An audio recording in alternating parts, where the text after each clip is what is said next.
Life Audio.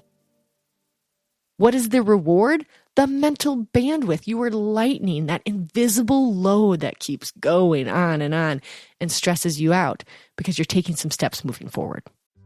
Moms, we know the teenage years can be a roller coaster for your kids. Your sons and daughters still need you, but not in the same ways they used to. It can be hard to know how best to support and guide them. That's why me and my friend Stacey Thacker wrote our new books, Praying for Teen Boys and Praying for Teen Girls. Drawing from our experiences of raising sons and daughters, we want you to know you can fight for your teen, not against them. Our books include 90 scripture-inspired prayers to help you unlock the power of partnering with God through prayer, navigate your changing relationships with peace and confidence, and feel purposeful, not powerless, in your parenting. There will always be limits to what you can do for your kids, but there are never any limits to what you can pray and what God can do. Pick up your copies of Praying for Teen Boys and Praying for Teen Girls wherever books are sold. For some of us, personal finances aren't just personal. They include loved ones, neighbors, the communities we call home, and the causes we hold in our hearts. At Thrivent, planning your finances is bigger than just money. We help you put your plans into motion and faith into action so you can do more for the ones in your heart. Because sometimes all you need to make a difference is someone to help you make it happen. Thrivent, where money means more. Connect with us at Thrivent.com. Hello and welcome to the Encourager Podcast, where we have encouraging conversations to help you joyfully harmonize your home and work life. I'm your host, Rebekah Scott. I'm a wife, mother, designer, coach, and author. I'm here to help encourage and empower you to confidently make decisions that work for you and your stage of life, whatever that might be. Hello, encouragers. Today's podcast is brought to you by Just Thrive Probiotics, my go-to supplement to feel more energized and lighter. I also love the Just Thrive Calm supplement to keep my thoughts from spinning and to keep them more focused and in the moment. Use code ENCOURAGER to get 15% off by going to justthrive.com. On today's episode, we're talking about the invisible load and how to lighten the mental load without dropping the ball, because we know that's also not an option. Even though sometimes we really just want to let it burn, we cannot do that. Do you ever feel like you're juggling a million things at once, and if you drop just one, everything might come crashing down? Are you constantly thinking about what's next? Meals, appointments, work deadlines, laundry, birthdays, school forms? Take a deep breath, guys. I know I just overwhelmed you, but I know these are all things in your head. But you're also trying to be present in the moment without thinking about all of those things. The mental load we carry as women, keeping track of schedules, managing the home, work responsibilities, relationships, and all the little things is often invisible, but it's really heavy. Instead of trying to carry it all alone, we need systems, delegation, and mindset shifts to lighten the load without things falling apart.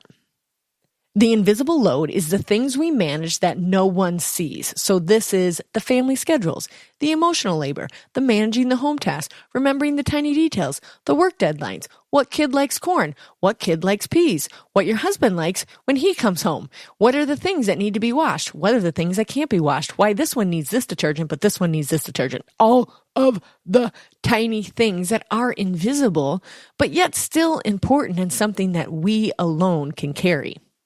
I have a personal story about when I have had to carry this mental load, which obviously I still carry as the mom of this household and as the CEO of my brands, but I have to carry this mental load. And I was trying to launch something in the month of May. We all know that the month of May should really be called Maycember. Have you guys heard this yet? I'm positive I'm not the one who came up with it, but it's brilliant. It feels like the month of December, where it's like crazy amount of things going on, but it's really the month of May, and you're dialing down to when the kids are going to be home. So it's like dialing down to when the kids are going to be home for 2 weeks of December for the holidays. Except this one doesn't have a nice little pretty neat holiday at the end of it. It just has burnout at the end of it. You're just like barely making it to the summer months, right? Like every single play date is required. Every last concert is going to happen. You've got gobs of school emails about the locker checkout and the grades and the laptop returns and the 5 days of dress ups. And if you're really special, the 15 days of dress ups and the missing assignments that have to be turned in. Oh, and the summer activities and the summer camps and the sports camps and everything lands in this month, correct? So prepare for one. But my story is that I wanted to launch a product for the Encourager in the month of May. And it was a digital course that I had been flirting with adding this system. It was when we were going to add the home system. And I was like, yep, we're going to do it in May. Because in April, I was like, hey, I think I can make some time for this. You better believe it. I was already timing how long it was going to take me. I knew what we were going to need to do to set it up. I created a launch plan. I created an email plan. I created the content, right? I'm like, okay, we can do this. And then when it got to implementing the things, I myself and my team realized how difficult it was going to be to try to implement these things and launch it. And the truth was, yep, we can dial in and we can launch this for sure. But it would probably fall flat because I create courses for people like me. So we were all in the middle of Maycember, where all of our email boxes were chock full of things that we needed to tend to. Would you actually take a course in the month of May as you're preparing for the summer months? Probably not. And so as it went, we finished it because we are driven like that, but it didn't take off at all. Full confession. It did now when we launched it in a different month. But note to self, guys, launches in May can be difficult, not undoable. But in my case, it was very difficult. And the data reflected back to me, don't launch something in the month of Maycember.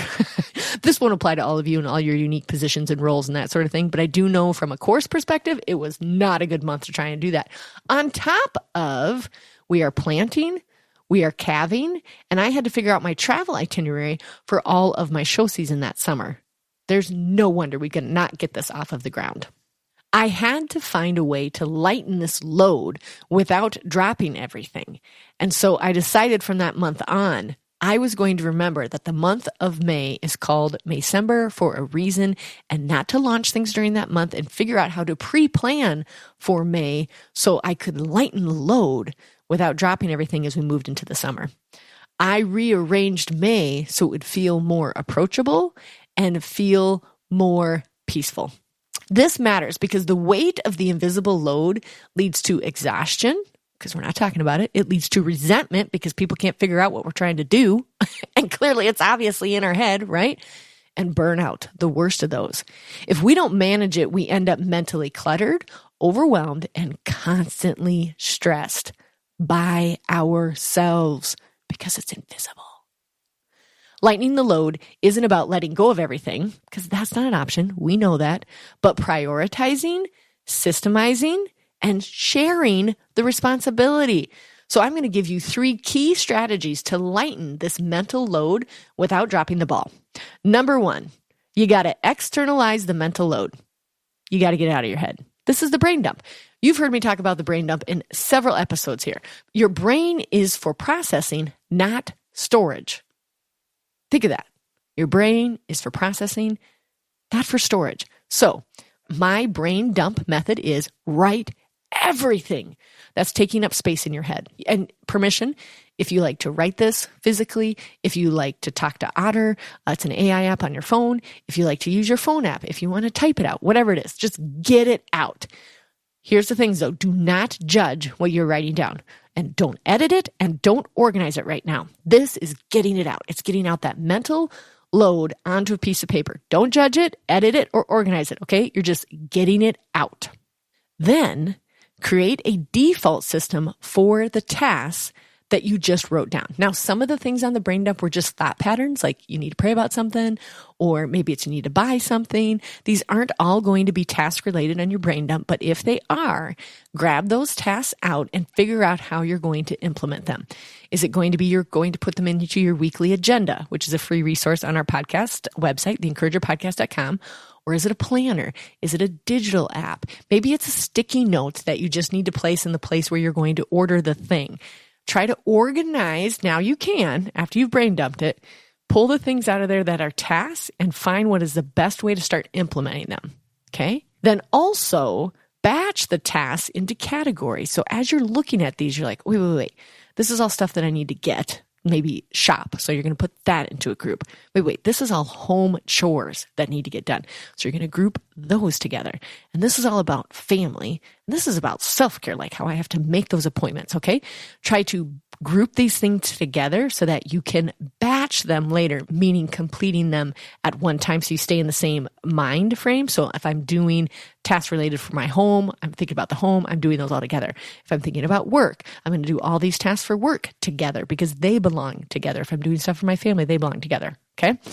This makes it more manageable to zoom out and look at your organized brain dump and go, oh, I'm really overwhelmed with work stuff right now.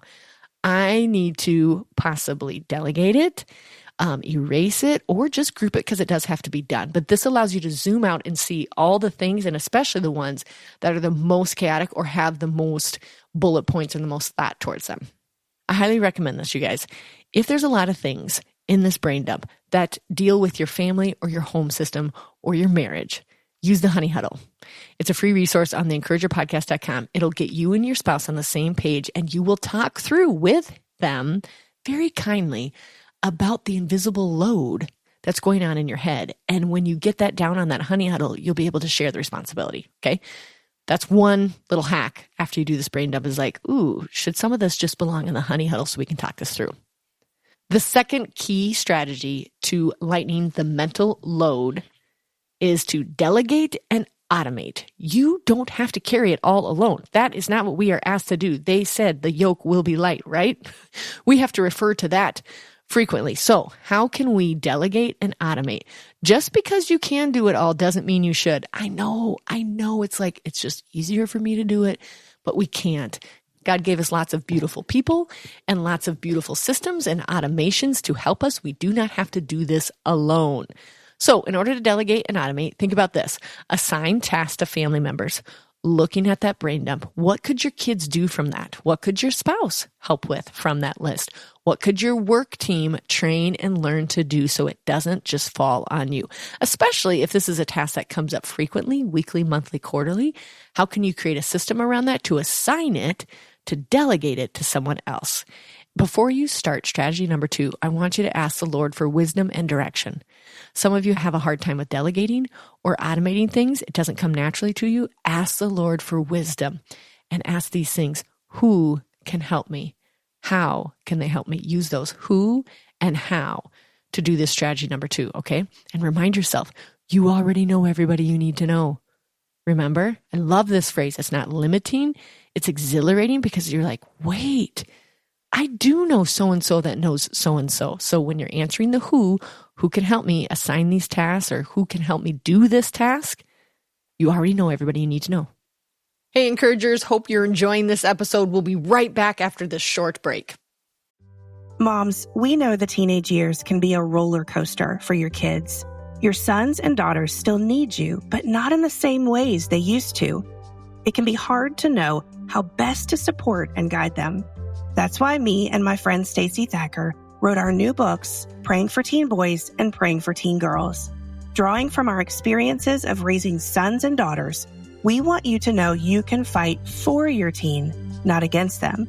Our books include 90 scripture-inspired prayers to help you unlock the power of partnering with God through prayer, navigate your changing relationships with peace and confidence, and feel purposeful, not powerless, in your parenting. There will always be limits to what you can do for your kids, but there are never any limits to what you can pray and what God can do. Pick up your copies of Praying for Teen Boys and Praying for Teen Girls wherever books are sold. For some of us, personal finances aren't just personal. They include loved ones, neighbors, the communities we call home, and the causes we hold in our hearts. At Thrivent, planning your finances is bigger than just money. We help you put your plans into motion and faith into action so you can do more for the ones in your heart. Because sometimes all you need to make a difference is someone to help you make it happen. Thrivent, where money means more. Connect with us at Thrivent.com. Then you need to automate where possible. So think about if you had a grocery list on there. What about grocery delivery? Think about if you had bills to pay on there, could you make those automatic? Could you take the time? It's way less time than we think it is to automate those bill payments so that they just automatically come out.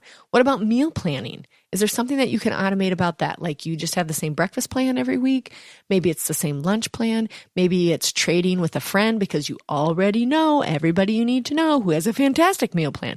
What of that brain dump by using this strategy could you delegate and automate? Meal planning might be one of those. Also, guys, don't forget, stop gatekeeping. Let people help. Even if they don't do it your way, it can be a huge relief for that mental bandwidth that you are currently stressing about when your shoulders feel really heavy. You got to stop gatekeeping. Let them in. Open up those gates. Visually see yourself open up the gates and saying, guys, I need your help. Because on the other side of getting help, even if they're not doing it your way, is so much more peace and freedom and confidence in the person that you let in. When you let someone in, kid, spouse, friend, and they can see you are stressed out, you are overwhelmed, and they get to serve beside you and help you, they get a ton of joy from that as well. I know a lot of you are like, I got to do it by myself. They clearly cannot have joy if I have trouble asking for help. I promise you, they see how stressed out you are. They want to help. Give them that opportunity. Stop gatekeeping. Make sure to ask yourself this question when you're doing strategy number 2, delegate and automate. Who can help me? Who? You already know everybody needs to do. Ask this question frequently when you're looking at the task so you don't feel so overwhelmed. Wait, who can help me? And ask God for direction and wisdom and confidence to ask for that help. Strategy number 3, set pre-decisions to reduce decision fatigue, meaning you've already decided it, so you're not having to make the decision every single time. Every decision takes energy, so let's simplify where we can. What daily decisions can you eliminate? Is that the meal planning? Is that outfit planning? Is that morning and evening routines? Where can you put up friendly reminders about, here's what the meal plan is. Here's what I'm going to wear for the week. This is our morning routine. This is our evening routine. Those are daily decisions that can take up a lot of energy, deciding them every single time. So if you can eliminate that and pre-decide, like this is what we do for meal planning or outfit planning or morning and evening routines, or this is what we do for chore time, or this is how we do Wednesday nights when we have to head to youth group, whatever it looks like, what daily decisions can you eliminate by pre-deciding the method or the system? You're going to have to think about this individually for each one of you. When you think about your daily decisions, you're always deciding about food. You're always deciding about laundry or clothes. What of those could you systemize? It's not necessarily eliminating, but maybe streamlining. However, I really hope you do find some daily decisions that you can just eliminate because you've already created a system. You've already pre-decided what happens with the laundry every week. Use pre-decided rhythms. So, for example, every Sunday night equals family meeting or family board game night. Every Monday morning equals everybody brings their laundry upstairs. Or every Monday is the CEO day or the work planning day. Every Thursday is leftovers night. Every Friday is pizza night or the laundry reset or the chore day. Like these pre-decided rhythms really help your family understand, first of all, the mental bandwidth that you had to do to just keep remembering this every week. And they love routines. We all crave that because then we don't get into our rage cleaning where mommy's really upset. Or your spouse is just about ready to wring everybody's neck. If you do these pre-decided rhythms, everybody relaxes, including the ones that they don't like because they know how long it takes when you systemize it so they don't complain. So chore time used to be something we complained about until we realized it did take a couple weeks. So full confession, it took a couple weeks. But after a couple weeks of cleaning on Sunday afternoons, it dawned on everybody, this takes about an hour, hour and a half max, and then we're done. So it was a pre-decision. It was a pre-rhythm that we had established that just really reduces all the overwhelm for me with when are we going to do the chores. Eliminate unnecessary decision-making by setting up a default plan for repetitive tasks. Anytime you catch yourself doing something repetitively, doing the dishes, doing the laundry, cleaning the house, work-related tasks, if it's filling out the work order, if it's shipping, come up with the default plan for those repetitive tasks. I highly recommend that it's written somewhere and it's printed somewhere so that you can refer to it like, here's my plan. Here's my piece of paper. Here's my Google Doc. This is what we do for this task that we have to do every day or every week or every quarter. And then I highly encourage habit stacking it. So if it matches with something else, when we talk about pairing, that you pair those two things together so they naturally happen together. For example, if I know that I am going to be shipping on Tuesdays and Thursdays, I pair that with tagging the product because those two things happen on the same website. It's the back end of the website. So I know I'm going to print the shipping and then I'm going to print the tagging. Those two things pair together. They habit stack together. I don't have to make the decision when I'm going to tag because I know I will pre-decided I will always tag when I ship. If it's home life stuff, for example, I would say when we eat supper each night, we know we are going to do the dishes. We are going to dry the dishes. We're going to put the dishes away. One child is going to clean out the entryway. One child is going to vacuum the living room. And one child is going to feed the dogs. Those things are all habit stacked together. And I've pre-decided that that is our routine after we eat supper. We are not home every night for supper, everyone. Believe me, I'm as normal as your busy families are as well. But the nights that we are, every kid knows that when we get done eating, mom is going to assign who's doing what. And it's such a bonus to just stack them. It used to be just dish duty. But then I realized I had a lot of kids. And some of them were just hanging out until we got done with dishes. And I'm like, wait, you go vacuum the living room because that feels really good. You go clean the entryway because that's really overwhelming for me. It's brilliant. And those are all pre-decided rhythms that really reduce the decision fatigue about when is the entryway going to be cleaned out? When are we going to vacuum the living room? Those reduced all of that mental bandwidth that I was holding by myself. Also, remember I talk about the food system. One of the main hacks you need to do for the food system is ask the question, what's for dinner? And answer it before 9 a.m. or before whatever the hour is that you get out of the house. That is so important because it removes one major decision from my plate that day, which is what's for supper. I'm not thinking about it throughout the day because I've already decided. Sometimes I take it an extra layer and I get out all the ingredients. Sometimes I've already pre-made it, but just making that one decision helps me really relax throughout the day that I don't have to decide on food. I've already pre-decided that dinner plan. Okay, here's how you can apply this right now. Within 10 minutes of listening to this podcast, no matter what you're doing, driving in the car, going for a jog, I want you to do these things. I would like you to implement these things. Step number 1, brain dump everything in your head onto a piece of paper, on a note on your phone, whatever that looks like. Brain dump everything. Remember, do not judge it, edit, or organize it. Right now, you're just getting it out. Step number 2, look at that list. What can be automated? What can be delegated? Who can help you? You already know everybody you need to know. And what could be pre-decided? What could just be automated? What is going to be a natural rhythm if you just put it into place? Deciding when it will happen. So that isn't in your brain nonstop. Step number 3, pick one small change to implement this week. So maybe it's assigning the chores. Maybe it is using that meal plan from that friend of yours. Maybe it's just batching the work tasks together because you're like, wait, if everything of these tasks belongs on this platform or this app, I'm going to do all of these things together. Or this is the day that I'm most energetic, so this is definitely the day I'm going to create content. Like group things together. What one small change can you make from today's podcast and implement it immediately? What is the reward? The mental bandwidth. You are lightening that invisible load that keeps going on and stresses you out because you're taking some steps moving forward. You do not have to carry the invisible load alone. It's okay to ask for help. It's okay to put systems in place and make life easier for yourself and therefore your family. The goal isn't to do more. Goodness sakes, we do not need more. It's to live with more peace, more presence, and more joy. And it is possible when you ask the good Lord for direction and for wisdom, and you implement these simple, practical strategies. The other thing I need you to do immediately while listening to this podcast is I want you to share it with a friend who agrees with you.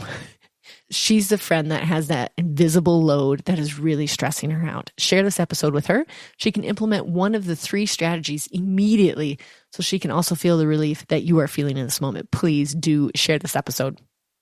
Also, message us on Instagram. I want to know which one of these are you starting? Which one do you need help with? I'd love to jump on with you and direct message you, or if you're willing to go live, first of all, I would fall over. I love it when I get live requests, which is every once in a while. And I would love to talk about it and coach you alongside what your current roles are and what you are trying to delegate or automate or pre-decide. I love those kind of questions because each one of us is going to be different. And so I love when you have a question that someone else in our audience is asking and not bold enough to do it. So you be the bold one and ask me. Also, don't forget, you can download the Encourager Academy for just $97 on the podcast that walks you through all 5 systems so that you can feel better equipped to do all 5 systems with more joy, including all of the pre-decisions and all the strategies that we talked about today.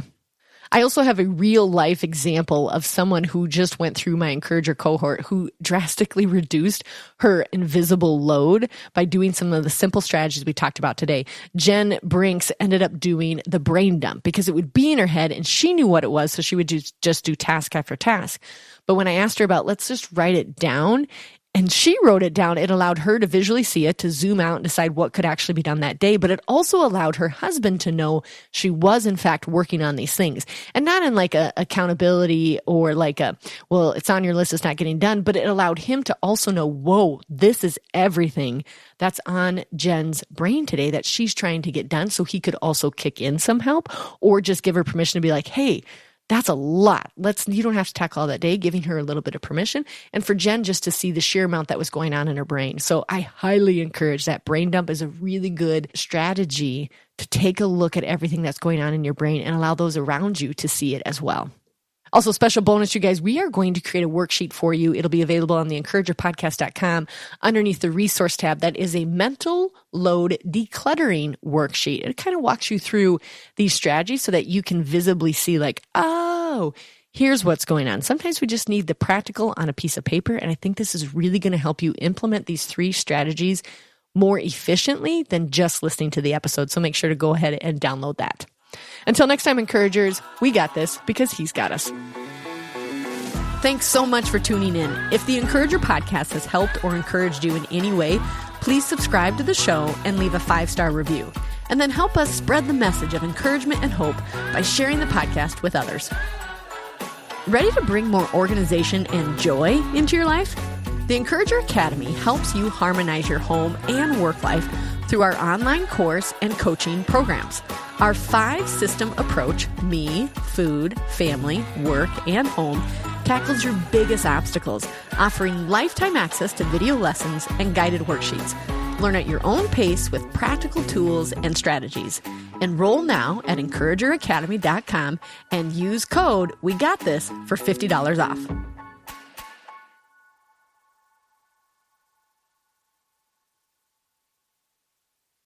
For some of us, personal finances aren't just personal.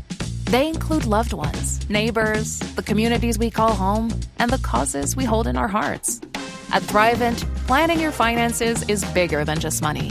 We help you put your plans into motion and faith into action so you can do more for the ones in your heart. Because sometimes all you need to make a difference is someone to help you make it happen. Thrivent, where money means more. Connect with us at Thrivent.com.